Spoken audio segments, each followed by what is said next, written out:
பார்க்க தெரியாம homemade turmeric கையை பாருங்க வேணும்னா அதை நீங்கள் ஆட் பண்ணிக்கலாம். அரைச்சாச்சு. Good must try. சரி க்ரஸ்டி பிரெட் 3 ஸ்லாஷ். ஸோ நான் என்ன பண்ண போகிறேன்னா அதுக்கப்புறமா உங்கள் ஹீல் இருக்குல்ல அதை வச்சு நீங்கள் நீட் பண்ண போகிறீங்க. இது வந்து டின்னருக்கு உண்டான ப்ரிப்பரேஷன் ஒர்க் வந்து பண்ணிட்டு இருக்கேங்க. இன்னைக்கு டின்னருக்கு கொஞ்சம் டிஃப்ரெண்ட்டாக குக் பண்ணலான்னு இருக்கேன். என்கிட்ட இந்த டப்பாஸ் அண்ட் ஸ்பானிஷ் குக்கிங்னு ஒரு குக் புக் இருக்குது. இதில் இருந்து தான் நான் வந்து ரீசெண்டாக நிறைய ரெசிபிஸ் வந்து இன்ஸ்பயர் ஆகி ட்ரை பண்ணிட்டு இருக்கேன். அதில் நான் இன்னைக்கு பண்ண போகிற ரெசிபி வந்து இந்த ஸ்பானிஷ் கண்ட்ரி பிரெட். இதுவும் மகா வந்து கொஞ்ச நாளாகவே டொமேட்டோ சூப் வந்து கேட்டுட்டு இருக்கா, தக்காளி சூப்பு. அதனால ஒரு க்ரீமியான டொமேட்டோ சூப்பும் இந்த கண்ட்ரி பிரெட்டும் தான் இன்னைக்கு டின்னர் பிளான் பண்ணியிருக்கேன். ஸோ ரெசிபி பார்த்தீங்கன்னா ரொம்ப சிம்பிளாக இருக்குது, மெத்தட் மட்டும் கொஞ்சம் டிஃப்ரெண்ட். இந்த பிரெட் வந்து நம்ம ரெகுலர் லோஃப் பேனில் பண்ணல, ஜஸ்ட் ஒரு இந்த ரஸ்டிக்கான ஃப்ரீ ஃபார்ம் பிரெட் மாதிரி தான் பண்ணியிருக்காங்க. ஸோ அதனால நான் இந்த ரெசிபியை ஃபாலோ பண்ணி பண்ண போகிறேங்க. ஸோ ஃபஸ்ட்டு வந்து 2 கப்பு மாவு வேணும். ஸோ இதில் வந்து நான் உங்களுக்கு கரெக்டான மெஷர்மெண்ட்டில் கொடுக்குறேன். அப்போ உங்களுக்கு பண்ணும்போதுமே உங்களுக்கு வந்து ஈஸியாக இருக்கும். ஆக்சுவலி பிரெட் வந்து கொஞ்சம் ஃபர்கிவிங்கான ஒரு ரெசிபி தான், பெருசாலாம் சொதப்ப வாய்ப்பு இல்லை. 2 to 5 கிராம் மைதா மாவு 225.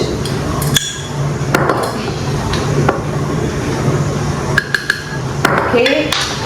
ஸோ இதுக்கு வந்து 3 டீஸ்பூன் ஈஸ்ட் வந்து டைரெக்டாக இதுலேயே ஆட் பண்ணதுக்கு சொல்லியிருக்காங்க.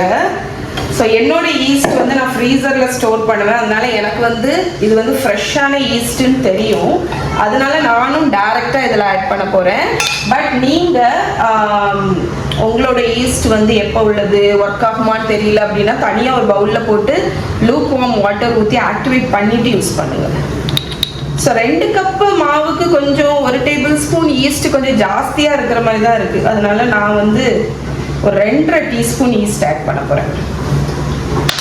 பிகாஸ் ரொம்ப ஈஸ்ட்டும் ஆட் பண்ணாலும் உங்களுக்கு வந்து அந்த ஈஸ்ட் வந்து ஒரு மாதிரி ஸ்மெல்லாக இருக்கும். ஸோ இப்போ வந்து உப்பு ஆட் பண்ணிக்கலாம். ஓகே. ஸோ இப்போ நல்லா இதை மிக்ஸ் பண்ணிவிட்டு வெதுவெதுப்பான தண்ணி இருக்குல்ல அதை ஆட் பண்ணி நம்ம வந்து மாவுக்கு சேர்க்கிறோம்.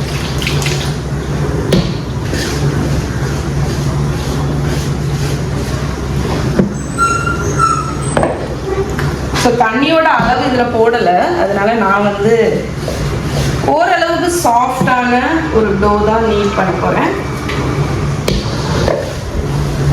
தண்ணி வந்து எப்போவுமே சில பேருக்கு வந்து இந்த பிரெட்டு பண்ணும்போது நீங்கள் ஃபேஸ் பண்ணுற இஷ்யூவில் ஒன்று வந்து டோ வந்து ரைஸ் ஆகலை அப்படின்னு. அதுக்கு மெயின் ரீசன் என்னது தெரியுமா?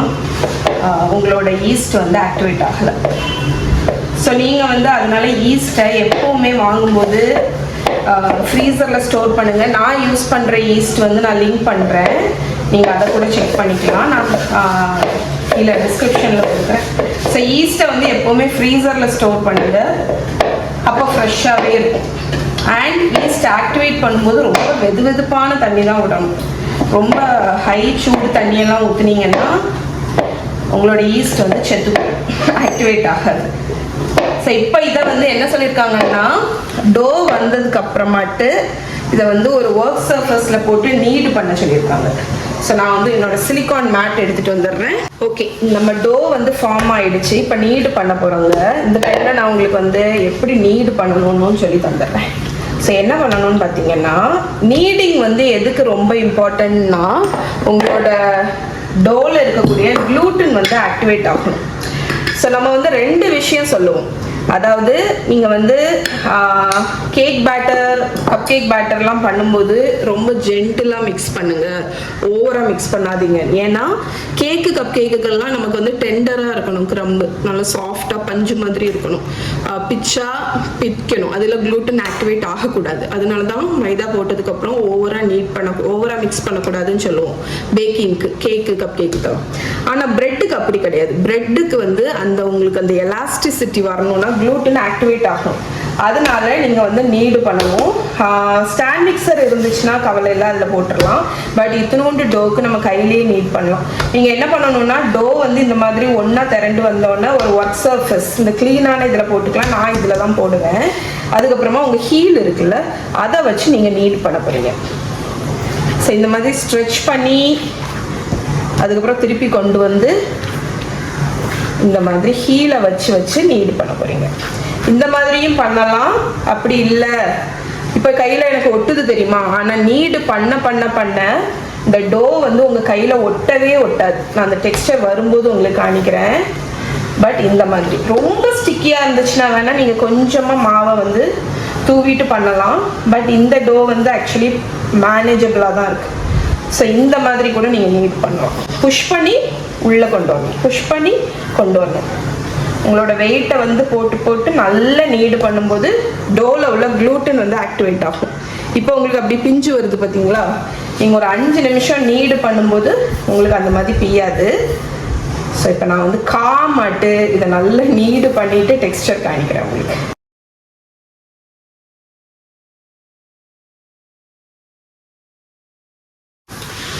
ஓகே ஃப்ரெண்ட்ஸ், நான் ஒரு 5 to 10 minutes நீட் பண்ணிட்டு இருக்கேன். உங்களுக்கு டெக்ஸ்டர் டிஃப்ரென்ஸ் தெரியுது பாருங்க. என் கையில் ஒட்ட மாட்டேங்குது, நல்ல ஸ்மூத்தா எலாஸ்டிக்கா டோ பாருங்களேன், சூப்பராக இருக்குங்க. பிரெட் டோ வந்து நம்ம ப்ராப்பரான தண்ணி ரேஷியோவில் நம்ம வந்து பிரெட்டோ நீட் பண்ணுறோம் அப்படின்னா உங்களுக்கு அந்த டோவை வந்து ஹேண்டில் பண்ணுறதே நல்லாயிருக்கும். ஓகே, எனக்கு தெரிஞ்சு இது இன்னுமே நீட் பண்ண நல்லாயிருக்கும். பட் இது எனக்கு ஓகே தான். பாருங்க, ஓகே சாஃப்ட் நீட் பண்ணியாச்சு. இப்போ இதை வந்து நம்ம டபுளாக விட போகிறோம். ஸோ எந்த பவுலில் நம்ம நீட் பண்ணோமோ அதில் ஒரு ஸ்பூன் ஆலிவ் ஆயில் ஊற்றிக்கோங்க. இந்த டோவை இதில் போட்டு ஒரு ஸ்வர்ல் பண்ணிவிட்டு திருப்பிடுங்க. இப்போ ஒரு க்ளீனான துணியை வச்சு மூடி ஒரு மணிக்கூர்ல இருந்து 2 hours வரைக்கும் இதை டபுளாக விட போகிறோம். நான் இப்போ இங்கே என்ன பண்ணிட்டு இருக்கேன்னு பார்த்தீங்கன்னா, ஒரு பெரிய ப்ராஜெக்டை தெரியாமல் எடுத்துட்டேங்க. மஞ்சள் பொடி வந்து வீட்டில் பண்ணுறதுக்கு ஒரு 1 கிலோ விரல் மஞ்சள் வாங்கி காய வச்சேன். நல்லா அதை வந்து நல்லதாட்டு நான் வந்து மில்லில் கொடுத்து பொடிச்சிருக்கலாம், ஈஸியாக முடிஞ்சிருக்கும் வேலை. பட் நான் வந்து என் ஹாமில்டன் பீச்சை நம்பி எடுத்து பொடிக்க ஆரம்பித்தேங்க. ஆனால் சும்மா சொல்லக்கூடாது, அதனால தான் எனக்கு வந்து என்னோட ஹாமில்டன் பீச் ரொம்ப பிடிக்கும்.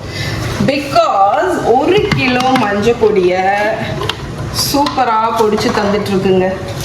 நான் வந்து நல்லா காய வச்சு அதை வந்து போட்டிருக்கேன். அதுக்கப்புறம் சலிச்சு திருப்பி போட்டு பொடிச்சிட்ருக்கேன். ஸோ நான் ஆக்சுவலி முன்னாடியுமே நான் பண்ணியிருக்கேன், ஆனால் இவ்வளோ பெரிய பேட்ச் பண்ணதில்லை எப்போவுமே. இதுதான் என்னோட 1 கிலோ மஞ்சளில் லாஸ்ட் வந்து பிட்டுங்க. இதை நான் திருப்பி இதில் போட்டு பொடிச்சிட போகிறேன். ஆனால் எவ்வளோ காலம் பொடிச்சிருக்கு நீங்கள் பாருங்க.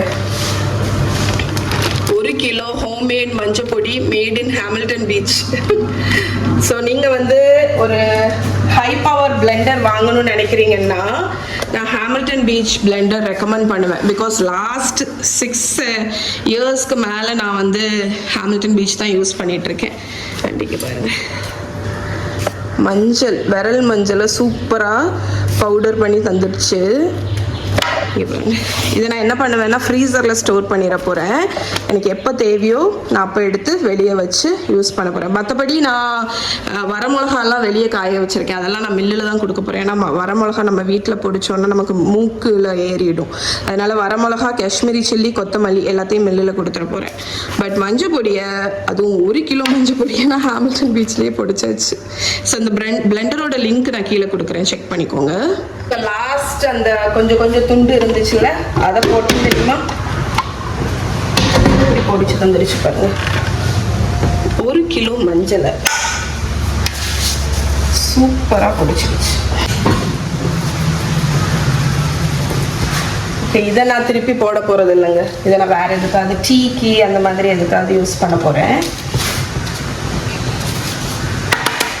ஸோ கொஞ்சம் கூல் ஆனோடனே நான் இதை வந்து ஸ்டோர் பண்ணிட போறேன்.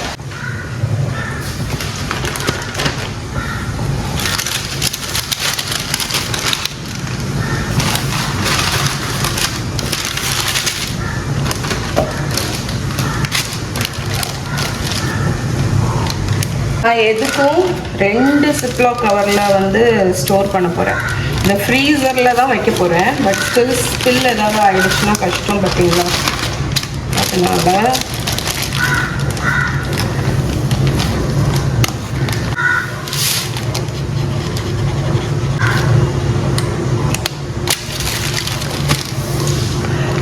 ஸோ இது எனக்கு என்ன ஒரு 6 மாதத்துக்கு போகுமா. ரெடிங்க, ஃப்ரெஷ் ஹோம்மேட் டர்மரிக், கையை பாருங்க மஞ்சள் கலரில் ஃபுல்லாக. ஓகே, ஒரு 2 hours ஆயிருக்கும். நம்மளோட டோ பாருங்க, ஆக்சுவலி ரைஸ் ஆகி கொலாப்ஸே ஆயிடுச்சு. ஓகே, இப்போ நம்ம வந்து பிரெட் ஆட்டு ஷேப் பண்ணிடலாம். பிரெட் ஷேப் பண்ணுறதுக்கு என்ன பண்ணணும்னு பார்த்தீங்கன்னா, நான் வந்து இப்படி ஒரு லாங்கான இது மாதிரி பண்ண போகிறேன். ஸோ அப்போ வந்து இந்த பிரெட்டோக்கு ஸ்ட்ரென்த் கொடுக்கணும். ஸோ அதனால நான் என்ன பண்ண போகிறேன்னா, ஃபஸ்ட்டு ஃப்ரீ ஷேப் பண்ண போகிறேன்.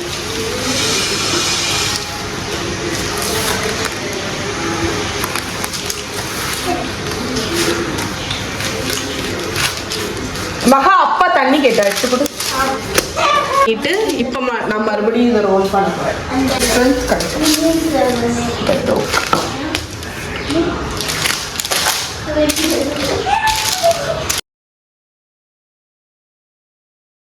நான் இதை வந்து ஒரு பேக்கிங் ட்ரேல வச்சுட்டேன். அகேன் வெடி சத்தம் போடாதீங்க.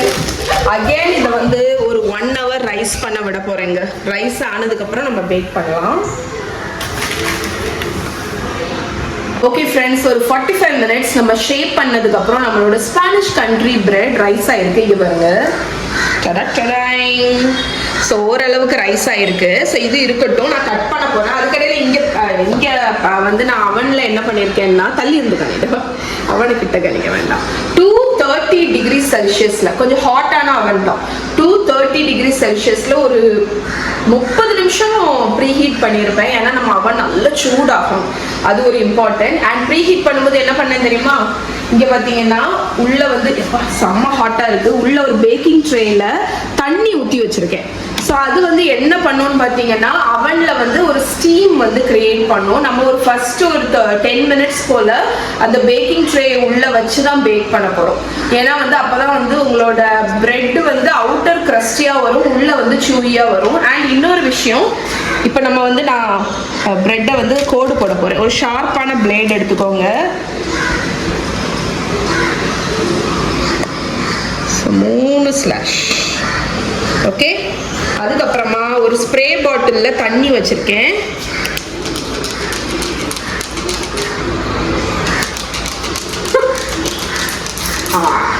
அடிக்குது.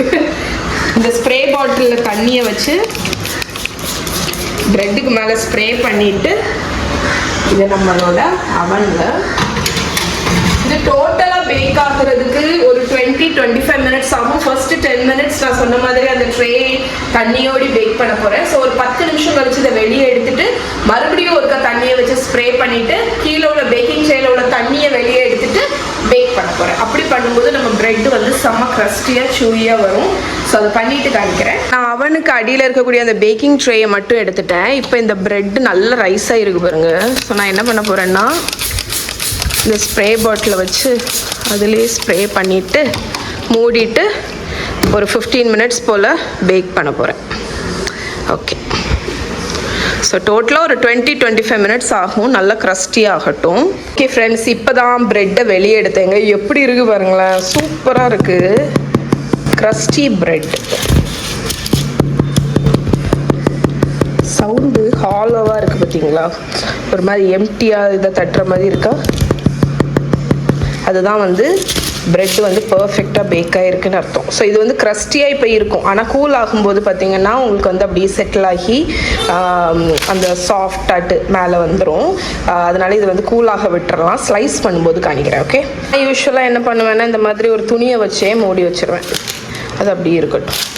குட்டீஸ் வந்து எனக்கு ஒரு பிரெட் ஸ்லைஸ் இப்போவே வெட்டித்தான்னு சொன்னதுனால லைட்டாக வார்மாக இருக்கும்போதே ஸ்லைஸ் பண்ணி காணிக்கிறாங்க. சின்ன பீஸ் மட்டும் போதும். Okay okay okay. எப்படி கட் பண்ண? இப்படி இப்படி இப்படி. சரி, இப்படியே கட் பண்ணிடுவோம்.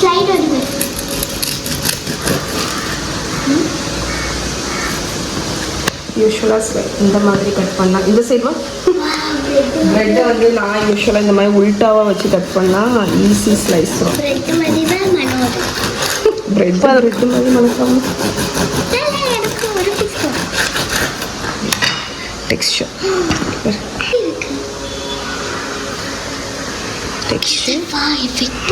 க்ரஸ்டி ப்ரெட்டுங்க.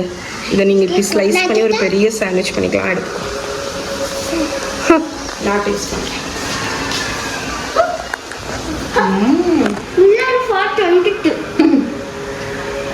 Super.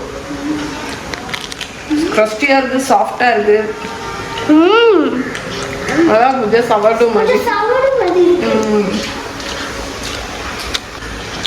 Good, must try. Okay, bread வந்து நம்ம கொஞ்சம் எலாபரேட்டாக பண்ணணும்ல. அந்த சூப் வந்து இதை விட ஈஸியான ஒரு சூப் இருக்க முடியாதுங்க. ஸோ நான் பண்ணுறது வந்து tomato and bell pepper soup. So அதுக்கு என்ன பண்ணணும்னா ஒரு பேக்கிங் ட்ரே எடுத்துக்கோங்க. ஓகே, ஸோ வெங்காயம், இது வந்து வெள்ளை வெங்காயம் இந்த சைஸ் தான் என்கிட்ட இருந்துச்சு, அதனால நான் 2 வெள்ளை வெங்காயம் எடுத்திருக்கேன். நம்ம ரஃப்பாக கட் பண்ணணும், அந்த ஃபைன் டைஸ் எல்லாம் கிடையாது. நம்ம பக்கத்துல இருந்து வதக்கணும், அந்த பிரச்சனையே கிடையாது. ஸோ இந்த கட் பண்ண வெள்ளை வெங்காயம் நீங்கள் ஒரு பெரிய சைஸ்னால் 1 போதும். அதுக்கப்புறமா தக்காளி,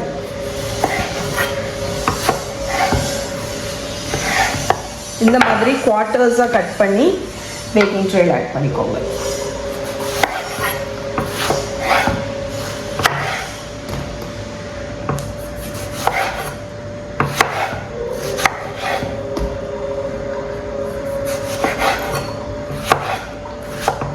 ஓகே, இப்போ கார்லிக் ஒரு 3 to 4 பல்லு பூண்டு,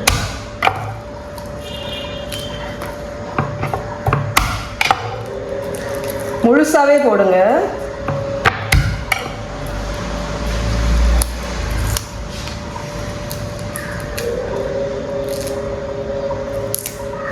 ஓகே, அதுக்கப்புறமா கேப்சிகம். ரெட் கலர் கேப்சிகம் இருந்தால் பெட்டரு, ஏன்னா அது கொஞ்சம் ஸ்வீட்டாக இருக்கும் பச்சை கேப்சிகம் விட.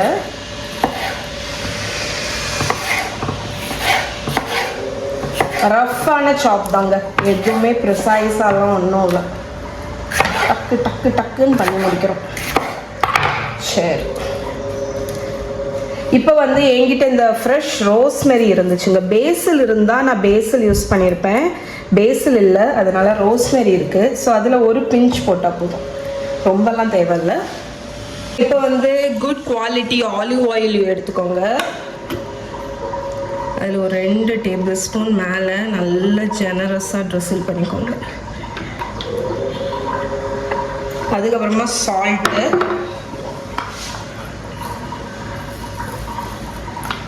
அதுக்கப்புறமா பெப்பர்,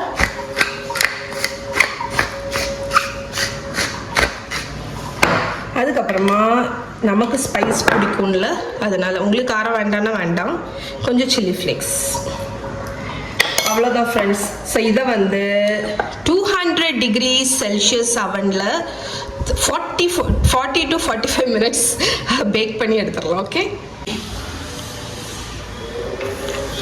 இது வந்து டின்னர் இஸ் இந்த அவன்னு சொல்லுவாங்கல்ல, அந்த கணக்கு தான். டின்னர் வந்து அவனில் இருக்குது.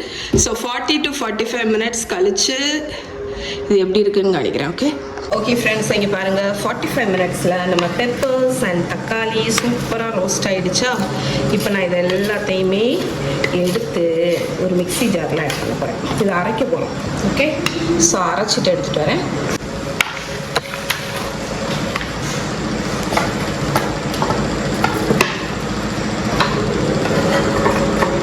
இதோட ஸ்மெல்லு வேற லெவலில் இருக்குங்க.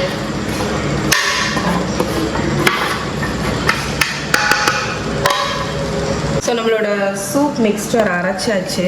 எவ்வளோ க்ரீமியாக இருக்குங்க. இது ஒரு சாஸ்பேனில் எதுலையாவது ஊற்றிக்கோங்க. கொஞ்சம் தண்ணி இதில் ஊற்றி கொண்டு வரேன். ஓகே,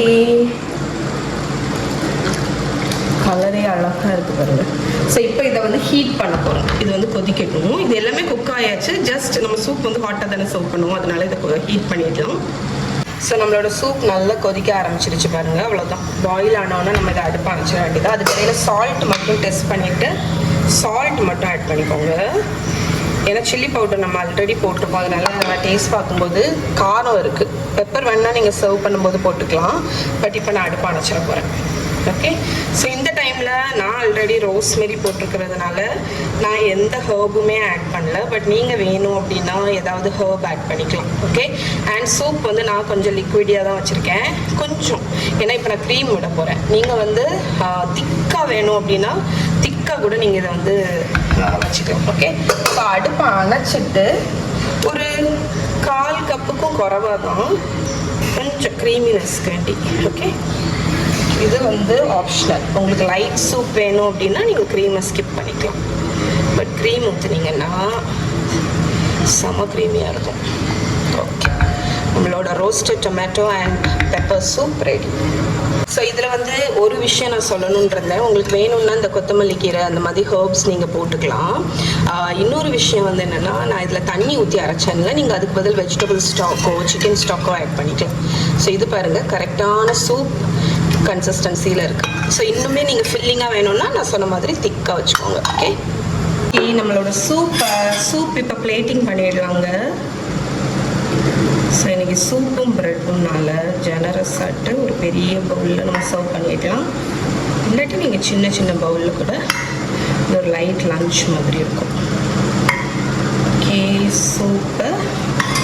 அதுக்கப்புறமா ஏதாவது ஹர்ப்ஸ் வேணும்னா அதை நீங்கள் ஆட் பண்ணிக்கலாம். நான் லைட்டாக ஆலிவ் ஆயில் மேலே ட்ரிசில் பண்ணிக்கிறேன். அதுக்கப்புறமா பெப்பர், அதுக்கப்புறம் ஃப்ரெஷ்ஷாக துருவின பார்மசான் சீஸ் இருக்குது, அதை மேலே போட்டுக்கோங்க. ஸோ கொத்தமல்லி கீரை ஏதாவது இருந்தால் அதை போட்டுருக்கலாம். பட் நான் வந்து ஸ்ப்ரிங் ஆனியன் தான் இருக்குது, அதனால் க்ரீனுக்கு அதை போட்டிருக்கேன். அதுக்கப்புறமா நம்மளோட ஸ்பானிஷ் கண்ட்ரி ப்ரெட்டு. அவ்வளோதான், நம்மளோட roasted pepper and tomato soup ready. So இந்த ப்ரெட் எடுத்து இதில் நீங்கள் டிப் பண்ணி சாப்பிடணும், செம்மையாக இருக்கும். ட்ரை பண்ணி பாருங்கள். ஓகே, ஆஹா எப்படி இருக்கு? சூப்பராக இருக்கும். இதாங்க ப்ராப்பர் வே ஆஃப் ஈட்டிங், அப்படி தானே?